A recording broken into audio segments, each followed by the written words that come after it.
Hi, folks. I'm Stew McDole, college women's volleyball coach at Graceland. I've met lots of you. I know that I have.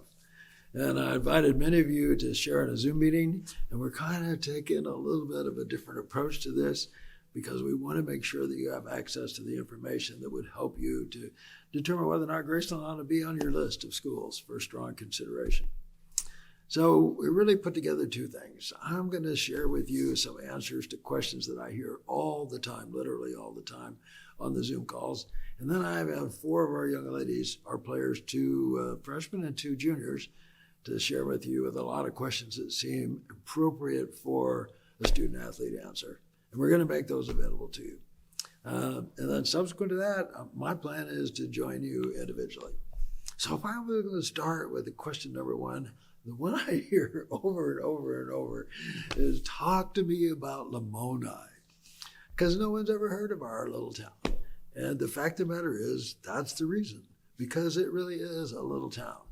It's not a city, it's more like a village at the end of the day. And I know lots of you think you know what a little town is, but the truth of the matter is you really don't. Iowa is a small state. There's only 4 million people in the whole state, and there are lots of towns. 26 of those towns have private universities, liberal arts schools. We're one of those. And our town that hosts this university is a town of 2,100 people. So it's a legitimate small town. There are more hogs and cattle in the county than there are people by far. I mean, that's the nature of our business.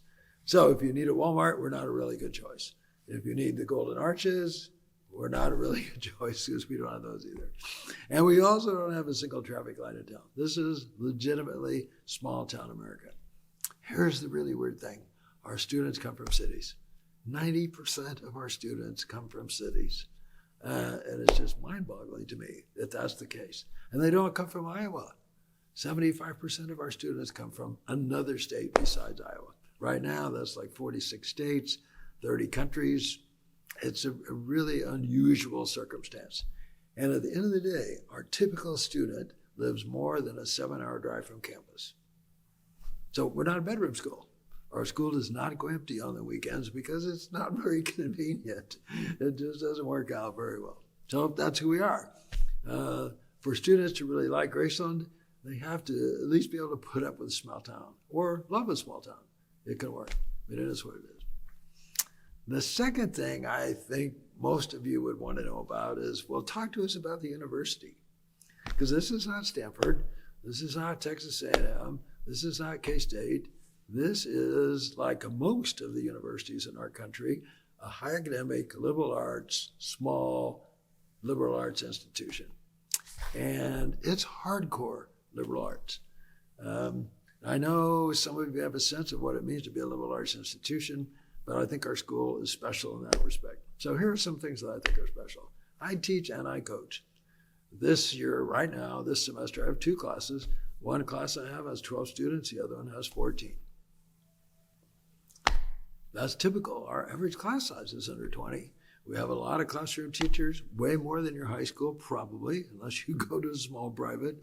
So we have a teacher for every 13 or 14 students. Think how many teachers that would take at your high school to match up with that. And then high academic means good preparation.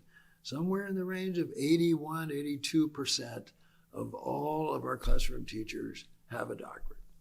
And that may not be important to you. It's important to me because it tells me that those professors have done their very best to be able to deliver on the preparation that you're looking for your career. So it's a big deal. Another typical question, Stu, is it pretty? It's gorgeous. It really is. Okay, so I'm biased. I live here and this is my institution. But it's a pretty campus. We are about 150 acres, very separate from the town. And you know where the town starts and where the university begins. Kind of rolling, 3 little lakes, very green. And it looks like a university. It's an all-brick campus. Good combination of old and new, I think. When you go on our website, you'll see the tower. That's the oldest building on campus. It's been here since 1895. But after that, like we just reopened our student union last September after a $7 million renovation. In recent years, we've seen renovations to our Performing Arts Center, $14 million, 10 or 12 years ago, to our science center, $10 million. Not long, it was probably 6 or 7 years ago. And right this minute, and I really do mean almost right this second, we're in the final stages of a $17 million renovation to our athletic complex. And that mostly has been spent on our field house. We have, if you look online, you'll see it's an unusual facility, kind of covered wagon look to it. And it is so functional. 70-foot ceilings, 5 full-size competition courts, big enough that there's a 200-meter track around the outside of all that. We have all new volleyball standards and basketball standards, brand new surfaces, urethane on the side courts, floating wood floor in the center court, and a nice center hung scoreboard. It's really a gorgeous place to play our game. So all of that works, it seems to me. I get asked often if this is a church school. And the answer is it is a church school. Like so many of the privates in the Midwest, it was started in 1895, and it was commissioned as a non-sectarian private institution open to all faith traditions. That continues to be the case. We have 2 full-time chaplains. They mostly work with student chaplain committees to make religious life available. There is typically something on Wednesday and Sunday, and it's optional to our students. No one's required to participate. Some do always, some do never. The other thing they do I think is really cool is they work hard to help students stay connected to their own faith tradition if that's something they're interested in. Just as, for instance, the local Catholic diocese is often on our campus in our student chapel on Thursday nights for our Catholic students. Oh, let's see, Stew, what division are you? We're an NAI school. You may or may not know the NAI is, in a sense, the other 4-year governing institution for college sport. We love being NAI. If we were in the NCAA, we would be non-scholarship Division III for sure. That's who we would be.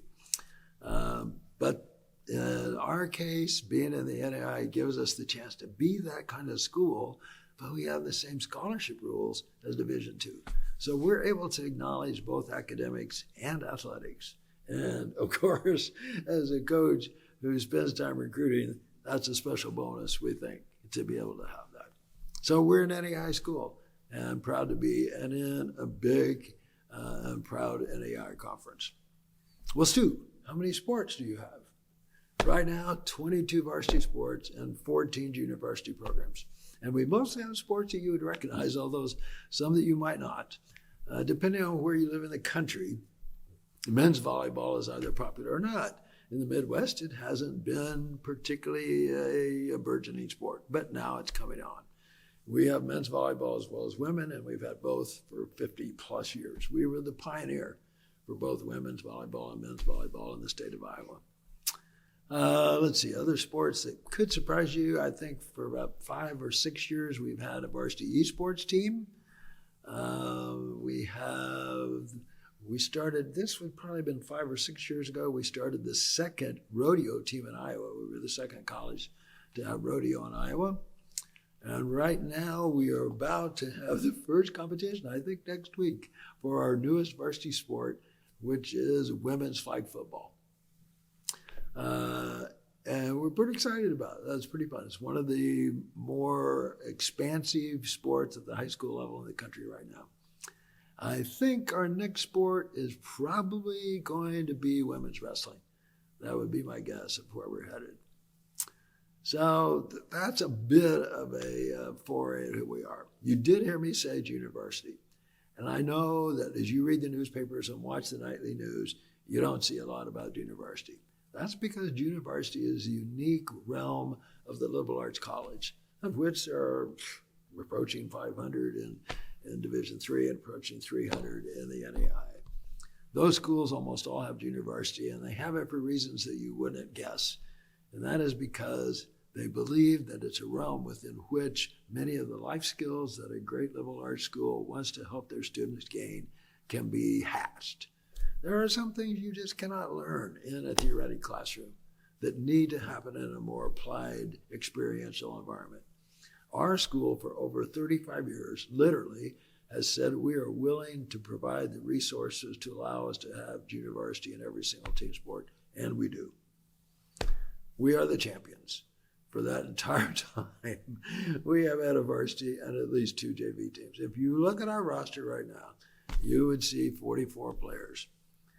3 of them were recovering from injuries and were not really available to play this last fall. So we made a decision on 3 teams because we wanted to be sure that we could field those 3 teams all the time. But if we really had 44, there's a chance we might have added a JV team because we want people on the court. Freshmen play here. I mean, that's just the nature of the beast. If a freshman is good enough to make our varsity and get court time, great, that's where they'll be. But if they're going to sit behind somebody, I don't think that's a good guess. Ultimately, good students play volleyball, and good students can graduate in 4 years. And that's where our students are. So that's our story. I'm going to turn you over now to those 4 student athletes that I mentioned to you. And they're just going to take off on a variety of subjects that are typically asked of us in Zoom calls. And you're going to get the benefit of rookies, freshmen. You're going to get a benefit of a wide swath of the country. And I will let you know right now that I'm stepping out so that they are not going to be conflicted by coach listening over their shoulder. Thanks so much. I will see you on the live part of this Zoom momentarily. Okay. Hi, we are Graceland Women's Volleyball players, and we're just here to give you guys a little insight on some common questions we get from players when they come to visit. So we're going to start things off with an introduction. My name's Brenna Crabtree. I'm from Fresno, California, which is a big city in California. I'm an outside hitter, and I'm a junior this year. My name's Shelby Jabor. I'm from Mancos, Colorado, small town, and I'm a freshman libero. My name's Allison Reynolds. I'm from San Antonio, Texas. It's a pretty big city. And I'm a setter. My name's Kendall Garza. I am also from San Antonio, Texas, and I'm a DS libero, and I'm a junior. So, our first question is, how do you handle the small town, and did you have small town culture shock? Okay, so I'll start. Being from California, there's a lot of people there, and the game of volleyball is really big.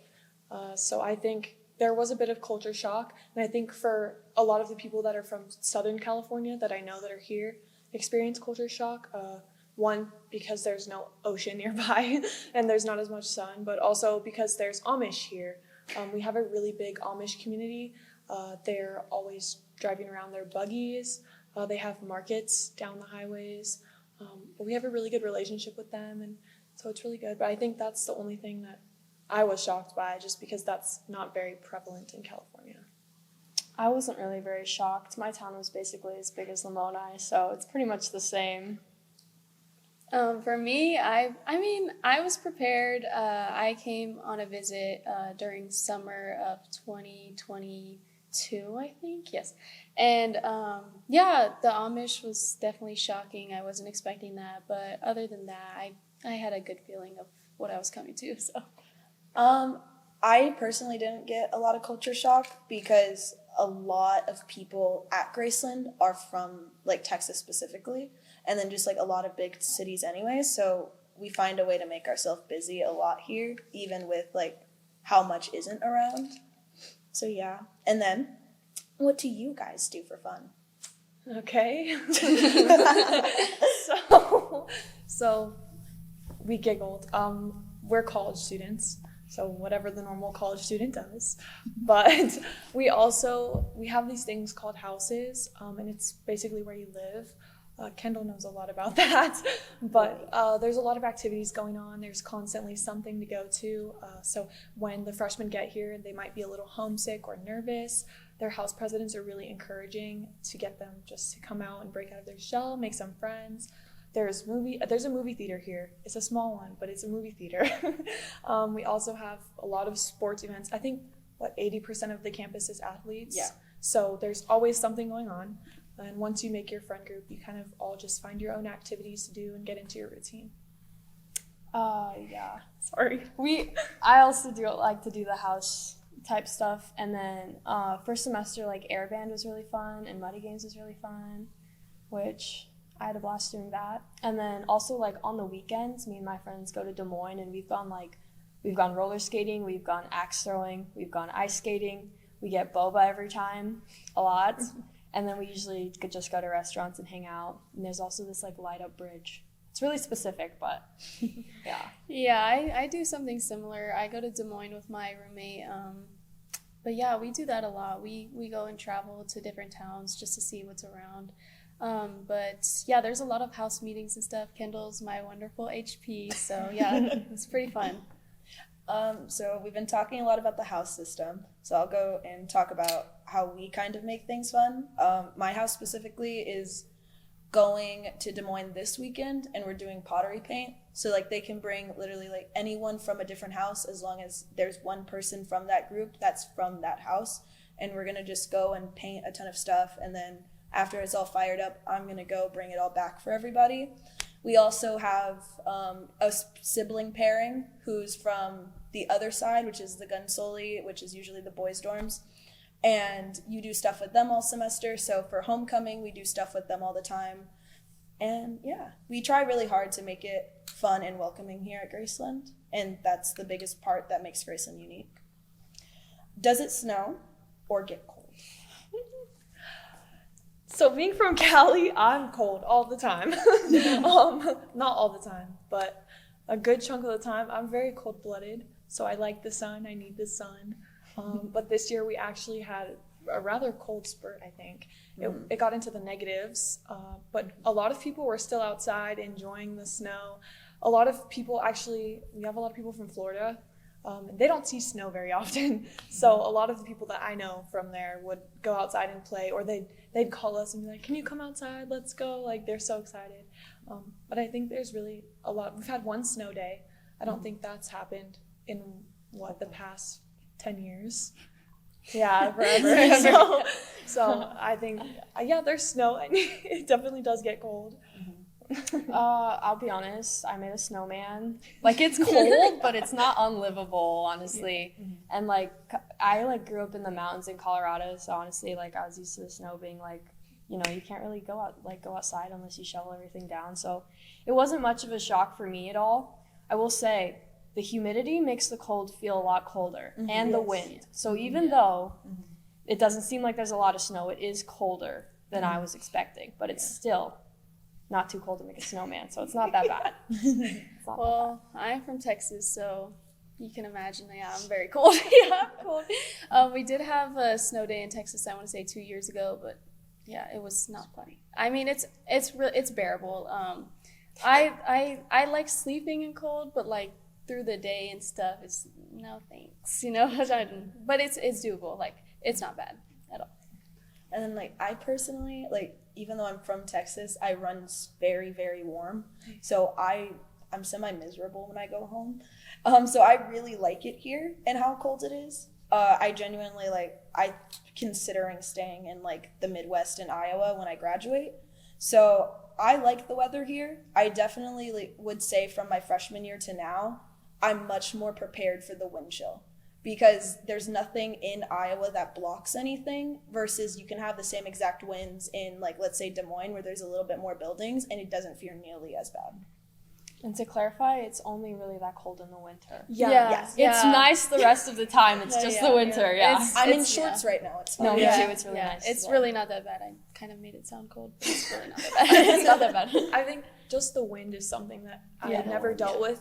And so for me, the wind in my face, or just in the mornings when I schedule an 8 a.m. class in the wintertime, because I don't think about it like that. And I can quite literally feel the metal in my ears. I'm like, okay, well, why did I do this? But it's definitely, if you bundle yourself up, you'll be just as happy as you would be in the sun. How do y'all balance academics and volleyball? Okay. For me, I think it really comes from your professors kind of wanting you to succeed. Here we have a lot more of that. I transferred in. I forgot to say that. But I transferred in. So I kind of have experience at a different type of college. That college was a lot bigger, and I actually didn't know anybody around me. The professors were very business only, black and white. They weren't really unprofessional with anybody. They didn't make friends with any of their students or anything. And I think here it is the complete opposite. I think your professors really want you to do well. I think they work with you, they don't work against you, and they don't work for you. They consider you their colleague instead of their teacher-student. Some of them can be a little tough, but that comes with any school. I think my professor for criminal justice for my major, his name's Matt Schneider, and he's a really cool guy. So if you are considering criminal justice, I think you would really enjoy him. He comes to all the volleyball games, he announces, and I think that's really important, building relationships between the professors and the students. It's really cool here. Okay, so balancing volleyball and academics? Yes. I did not do very good at that my first semester, but for me it was just like time management, like knowing like you have practice this time to this time, so like making time to study, making time to get your homework done, and not just procrastinating. That was the biggest thing I did wrong, was I procrastinated a lot, and then I was up until like 2 doing work. But after I figured that out, it's been a lot better. But just, yeah, managing my time is the most helpful thing. Yeah, what helps me is keeping like a calendar or like an agenda. In high school, I'm not saying I wasn't organized, but I did have this teacher who persuaded me to get like an agenda, and it really helps. Also, like Brenna said, like most of our professors are really nice and down to earth, and they love their students just as much as if they were like colleagues. If you're considering psychology, I have Nancy King. I love her so much. She's great. So yeah, Nancy's great. I mean, I'm a house president, which is essentially for most universities is an RA role as well as a sorority president on top of volleyball and on top of academics and being a double major. So I definitely think it's doable. It's just there's certain things that have to give in different aspects. It's knowing where you want to place your priorities and also knowing what's the most important to you. So for me personally, I go to bed at 12 o'clock, but I'm getting all my homework done. I'm getting my homework done not the night before. I'm getting homework done multiple days before, because on Tuesdays we have meetings at 10 and things like that. So I have to be a lot more organized with my day because of all the things I'm in. But it's very doable. I have a question? Yeah. I don't think that's on our list of topics, but do you ever feel burnt out having so much on your plate? I don't think so, because of the fact that like res life is so good about it, and also my position is so visible. So like the professors know who the HPs are. The professors know like when we have game days, and they know all of those things. And then our coaches, they like Stew really likes having volleyball players in the HP role. So he tries really hard to make it doable for us. But it's also, I think it helps a lot more that it's just volleyball is my extra. Because there's some HPs who do volleyball, who do band, who do theater, who do music, and it's a little bit of everything, a little bit everywhere. And I think they definitely get a little bit more stress than I do, because I just have to balance 3 things.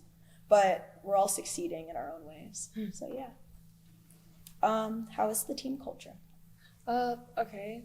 So the team culture for me, I was on varsity, or I am on varsity, sorry. I say was because I'm injured right now, but that's besides the point. I still am on varsity. I think the team culture, it really depends on who you have around you. And you kind of have to set that kind of rule, unspoken rule from the beginning. It's really important that you squash all drama, at least to me it is, and to my teammates it is. If there's anything, we kind of nip it head on. We don't want to deal with it because we're females and we know that that hinders our play. So we kind of go into everything with an open mind.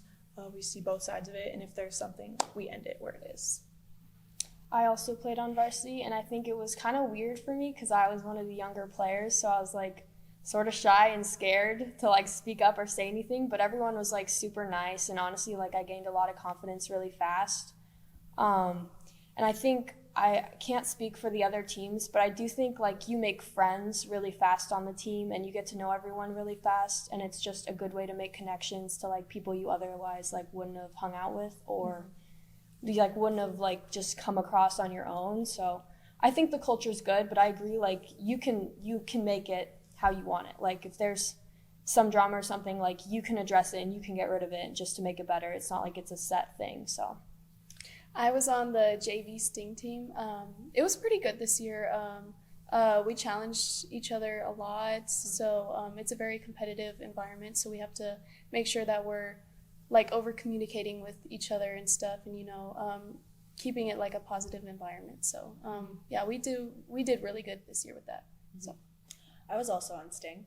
I think that in a lot of ways we're able to separate like the athlete from the person, and that's really good because in a lot of in my club experience specifically, I was never friends with like my hitters. Like when I was a hitter, I was never friends with hitters because my coaches always pitted us against each other, and I've never been in a situation like that here where I felt like I did not like someone in my position. Like I can go talk to them and be completely okay with them as a person, even if they're playing over me or even if they're doing better than me that day. I'm not in a situation where I'm like, I hate that person.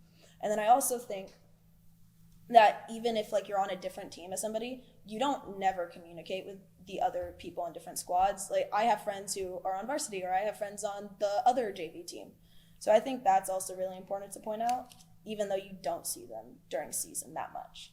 So, yeah. And we all say hi and stuff. Yeah, it's not weird. It's not weird at all. And we all practice at the same time, so we'll put our gear on at the same time. Or we'd all go and eat lunch, like at our tables together. Even at the beginning of the year, when we're here for preseason, I think we are kind of all in this open, especially when I transferred. I was like, I'm older than the freshmen, okay? So I'm like, I don't fit in with them, but I don't fit in with the upperclassmen because I transferred. But that was like, it was all in my head. I think everyone was so kind when I came, and they were so down to just pull me into a group, or if I was standing there, hey, let's go do this, or grab a partner. Anybody's okay with grabbing anybody else. I think it's a really cool environment to be in, and it's a lot different than, say, some club teams or even some high school teams. It can be crazy different. What does a typical day look like? A typical day for me, in season, I try to put my easier classes first, just because if I'm traveling a lot, we travel a lot for our away games. I think the closest school is an hour away, so we're traveling quite often, and I don't really like doing homework on the road. I'd rather sleep. I'm very much a napping person, so it's true. So I try to put my easier classes in the fall, and then I do my tougher ones in the spring. There's always going to be one class that you can't really get around.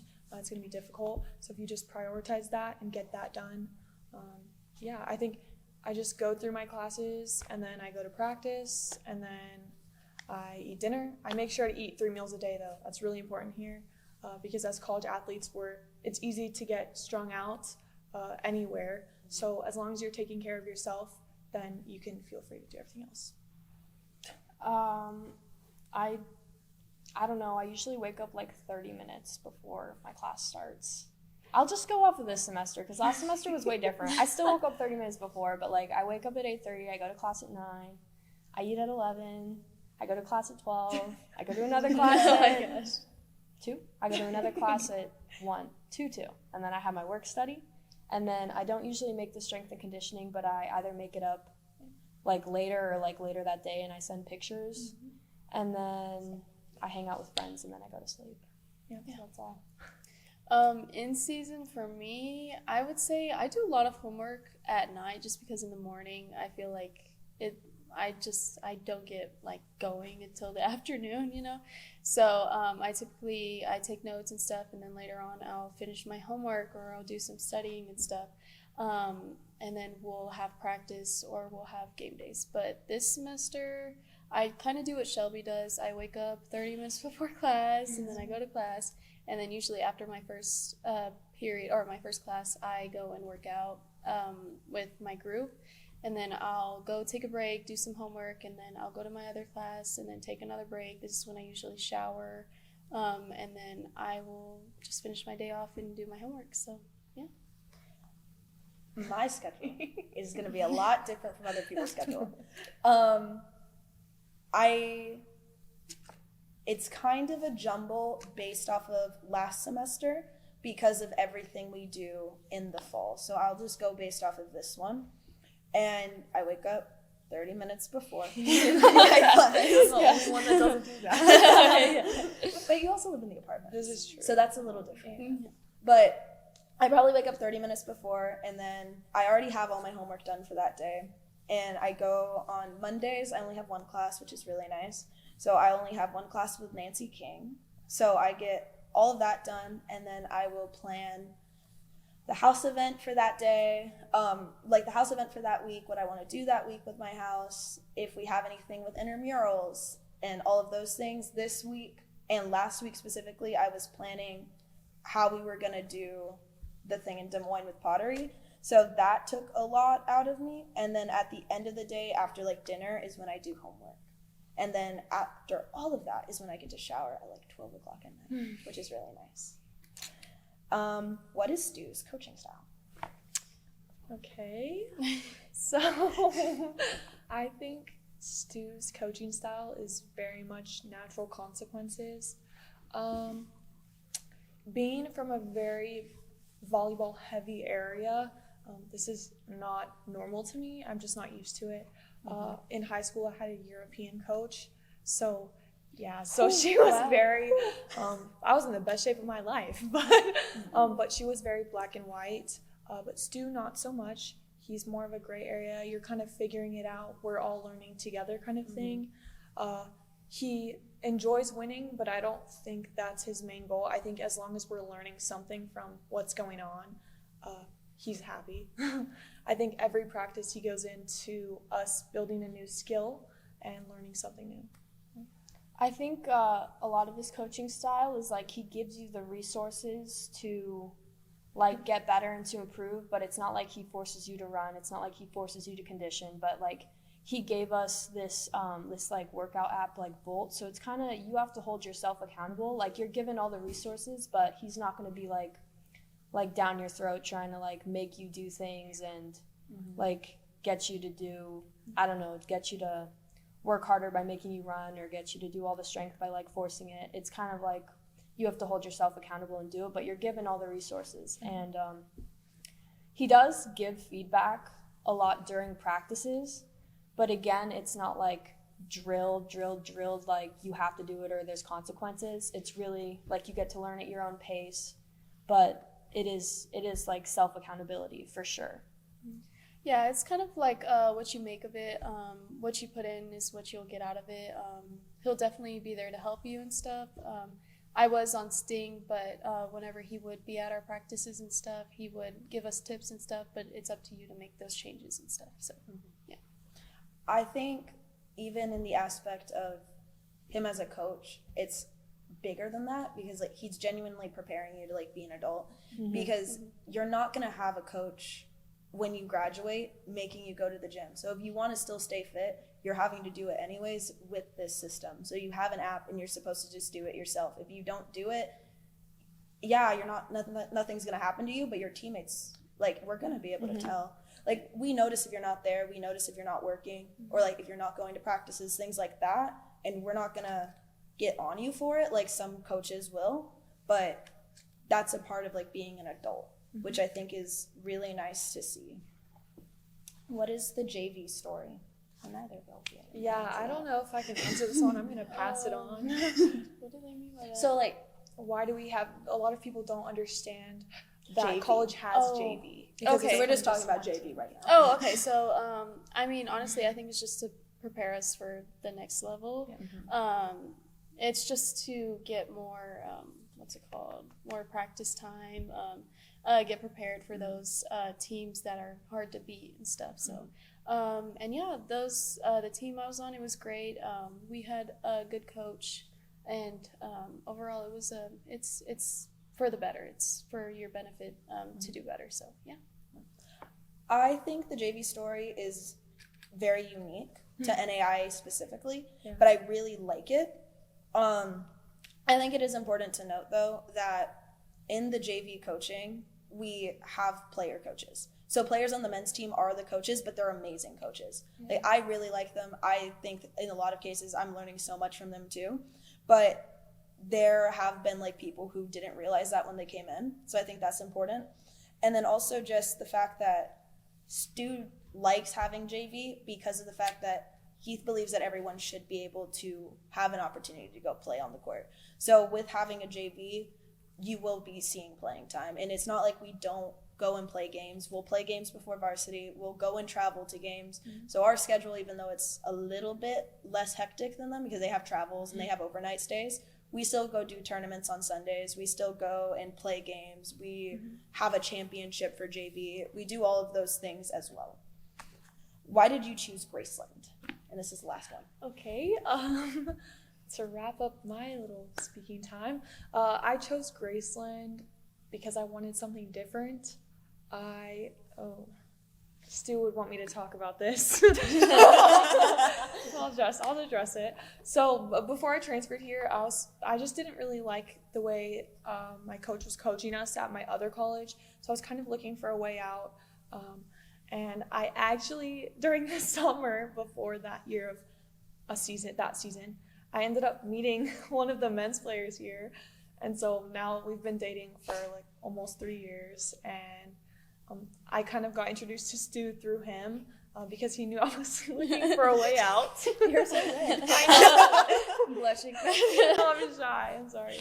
But yeah, I think I found a way out through Sam. And he introduced me to Stu, and I came here for a visit. And I came here, and I didn't really think it was going to be great. But then I met the other men's players and some of the women's players. And one of my best friends now, I met her too. And we all kind of just clicked instantly. And they were really sad to see me go. And I was really sad to go. So I came back, of course.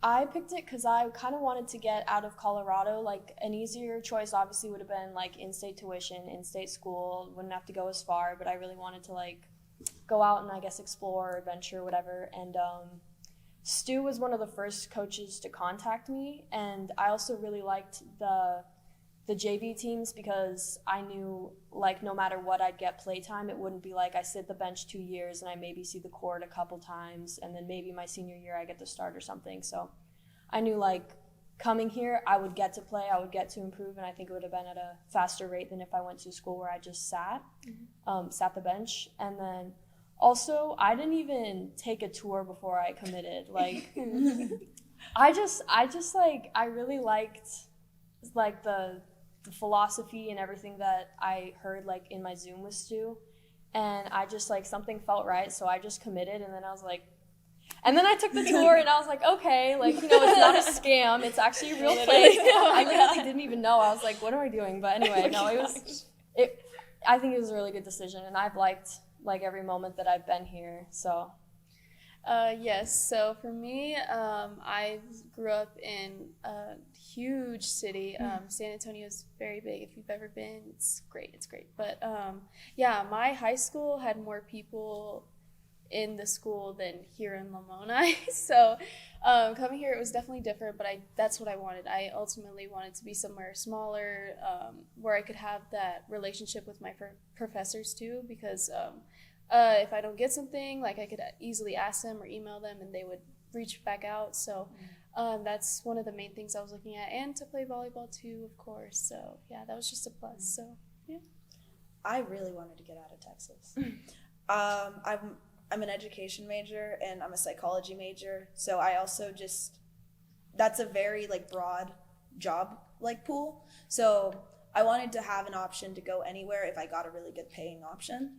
And I didn't want to spend my whole life in a state and not know if I could handle being that far away from my family. And the thought process of like, oh, it's just like, it's college, it's 4 more years. If I really didn't like it, I could also just transfer. Like, having all of those thoughts in general is also what led me to Graceland. And then I came here when I visited, and I loved the girls in my player meeting. I felt like I clicked with them really well. And just the vibe that I had here, because I always lived in the hot. I came when it was like a snow day. I had a blast. Like, I really liked it. I really liked the cold. I like the fact that I'm able to do so much. Like, I liked the housing system as soon as I heard about it. And then I like that I'm able to do stuff in the theater department. I like that I'm not able to just be an athlete. I'm able to be so much more than just an athlete here at Graceland. Yeah, I agree. And also they're very generous with scholarships, which Yes. is My another scholarship's really nice. another big plus. Like looking at the number for like tuition, it's scary, but after you like deduct all the scholarships you get from like sports, academics, like in high school and all that stuff, then it's pretty affordable just to add. And our work study is really nice. Yeah, so you a can lot do a of work study, opportunities, but also I'm sure Stu will tell you plenty about the work study. But there's the NAI can actually give out a lot more money than the Division 1, 2, and 3. So if that's a problem, which I'm paying for my own college, so it's a problem for me, it's definitely very helpful. So thank you for watching. We hope you enjoyed, and hopefully if you visit, come say hi to one of us. We're really Yes. friendly. Yeah. Okay.